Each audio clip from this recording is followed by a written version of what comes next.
What's up? This is Jameson with Cosmo King TCG, here to do an updated true Draco Kozmo deck profile for the December 2018 ban list. Let's jump right into this. To start off, we from smallest level to biggest level Cosmo monster, we have the one Cosmo Tin Can. I only played at one in this build since you don't run as many Cosmo monsters as the pure variant. Also, you rely more on Dragonic Diagram for opening plays to make bigger boards. But I still play one just in case, like, oh, you opened this or E-Telly. You gotta do it sometimes. Next up, play two Cosmo Strawman. Cosmo Strawman is very, very good in this deck in tangent with Dragonic Diagram. Pop a ship, special summon this guy out. If you have another ship in hand, you can tag him out for it. And then say you pop Dark Destroyer, you can use its second effect to pay the 500 to bring it back out and then destroy it in end phase to get another monster out, which you get into your tin can to weed out your deck a little more. Next up, we play the one Cosmo Farm Girl, the last of my E-Telly targets. She's really good just for like a finisher. So we only play her at one. She's not as good as she used to be, like way back in the day when you ran like 3 of them in this, but she's still really good because like top deck could be end up being the game decider, just getting that 500 and getting one of your last big ships or the Dark Destroyer out to push for that little bit of game. And of course, we play the one Wicked Witch because sometimes you do get into tough situations to where you have to sit on a body on board. Just throw her out in defense, pay the 1,000 so she can't be destroyed by battle or card effects for the turn. For the last pilot, play two Cosmo Dark Lady. Pay 1,000 negate an effect is always good. It's very easy to get into her with the most of the other ships except for Slip Rider. So you can end with like one, maybe two of her to get end with double negates. And if you end up having a Infinity, or you can get Infinity on board to push as well. For the start out of the ships, I play the two Cosmo Slip Rider for back row removal and to make Pleiades and Nova in the deck. Only play it at 2 because 3 is really cloggy and it's not the best ship. It's okay. I play one Cosmo Dogfighter.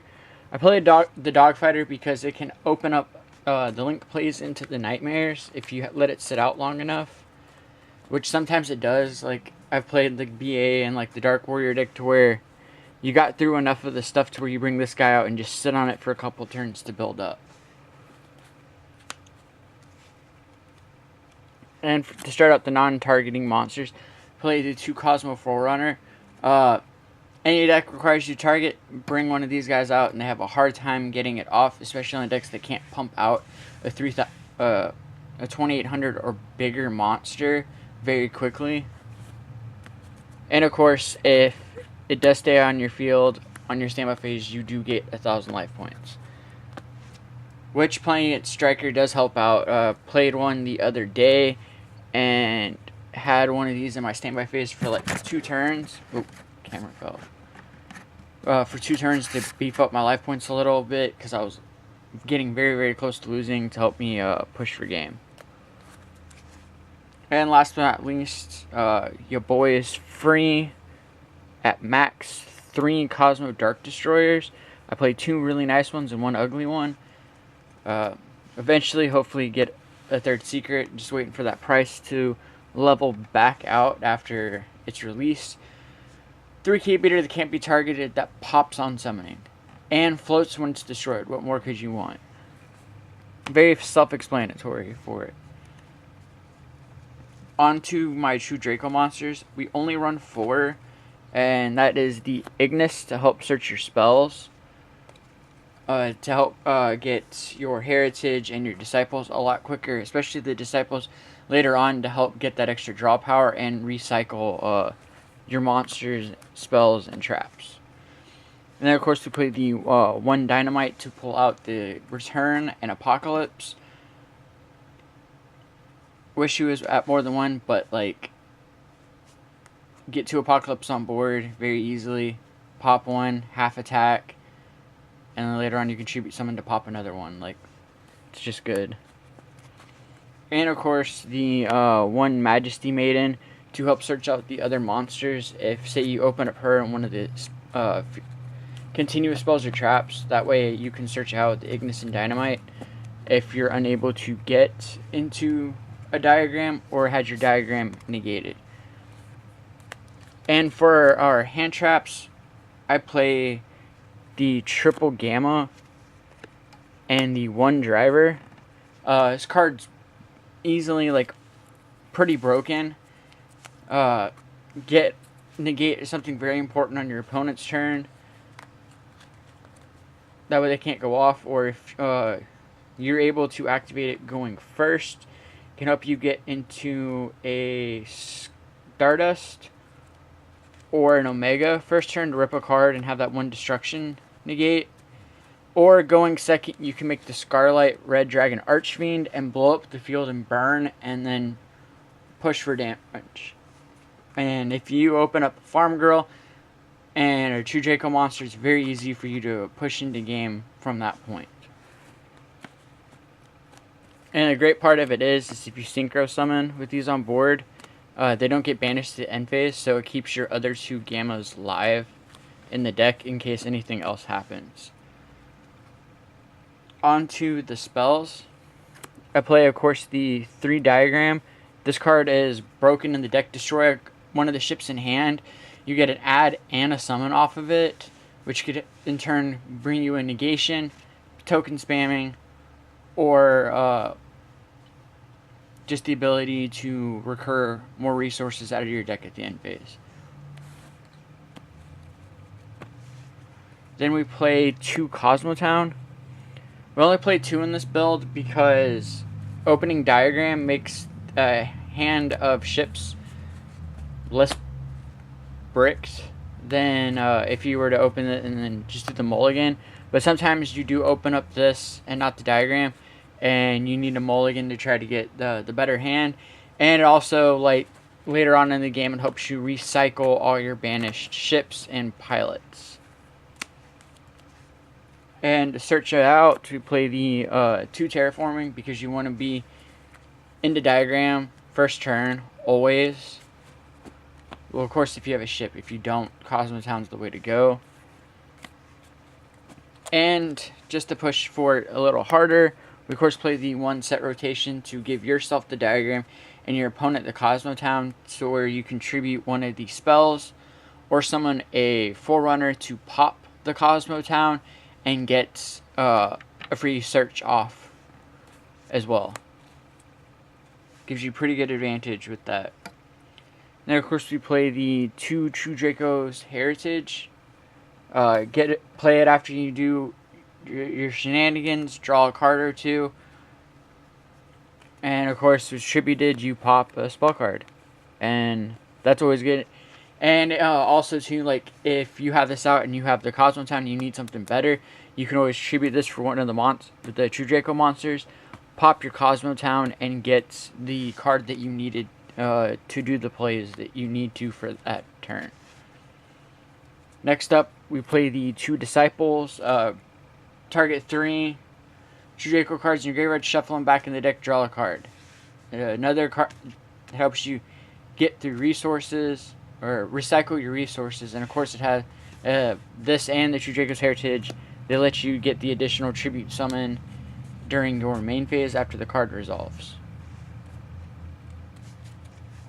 And of course we play the 1 emergency teleport to try to get the Tin Can, Straw Man, or Farm Girl out if need be. Pretty broken card. Hopefully one day we'll get it back at 3, and then we can I can start playing full power Cosmo all over again. Miss being able to do that. It's been a long time. And for the traps, I play 2 True Draco Apocalypse. Like I said earlier in the video, flip it, destroy another True Draco card, half all your opponent's monsters attack and defense until the end, or permanently, and also you can flip it, immediately tribute summon it, and then pop a card.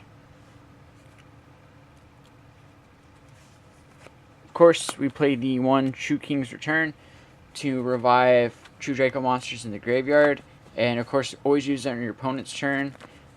If you don't have any other ship plays you can do, or just use it to get the immediate tribute summon and pop a problem card on board.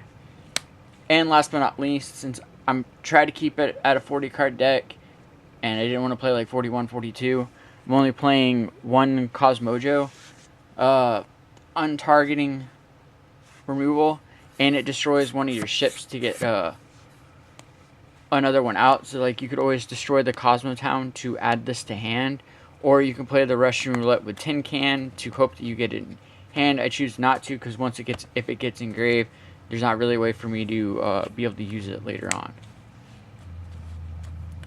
On for my extra deck, of course play the Nova and the Infinity to make with the Slip Rider for the negates, and of course I play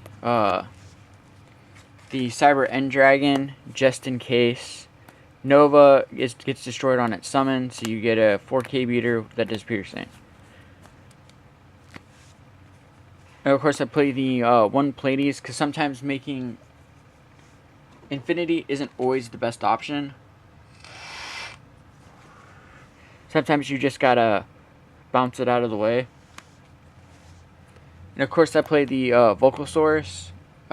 Destroy a monster, opponent loses that life, and it can't attack after you use the effect.